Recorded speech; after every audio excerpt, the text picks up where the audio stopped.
In today's Gospel, we read about Jesus at the Last Supper with his disciples, and there's a couple of interesting things about this account. First of all, there's the fact that the disciples don't know who he's talking about when he says that one of them is going to betray him.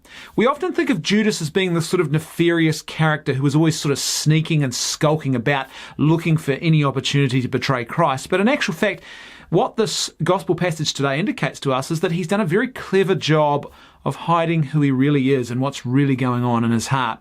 And when I thought about that today, I thought, man, isn't that really a picture for all of us? Anytime we sin, we are betraying Christ, and we often do a very good job of hiding our sin.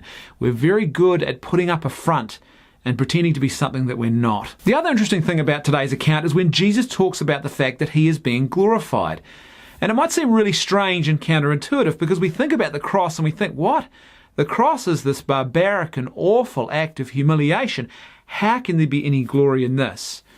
But that's to look at the cross through merely human eyes. When you look at the cross through the eyes of God, you see something much more profound going on. You see the glorious act of God's self-giving love. He is about to be glorified because on the cross we see just how much and how great the love of God is for each and every one of us. The other interesting thing about today's gospel is that passage at the end where Jesus says to Peter that he can't come with him to the cross, but he is still called to follow in his footsteps. And it's interesting because this really is a call to all of us. We are Peter. We are not called to substitute for Christ. We don't go to the cross with Christ. He goes to the cross alone. But we are all called to follow in his footsteps. We are all called to pick up our cross and follow Christ to that hill of Calvary.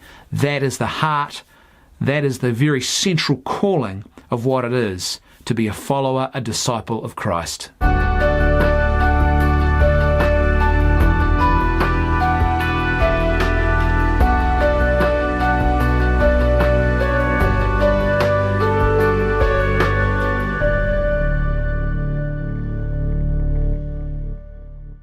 Today's saint quote of the day comes from Saint Thomas Aquinas, and he said this: "To love God is something greater than to know him." And this is the real problem when you think about it, that lies at the heart of the interactions between Christ and Judas. Judas knows all about Jesus, but there is no relationship of love present. And that's why he's so willing to betray him. Peter, on the other hand, has a relationship of love with Christ, and in spite of his own sinful failings, he will still follow in the footsteps of Christ. If we want to be more like Peter and less like Judas, we need to work hard to maintain that relationship. That love for Christ has to be real and present. And the ultimate way in which that love is lived out is through humble obedience. When we humbly obey the commands of Christ, we are building and strengthening that relationship with him.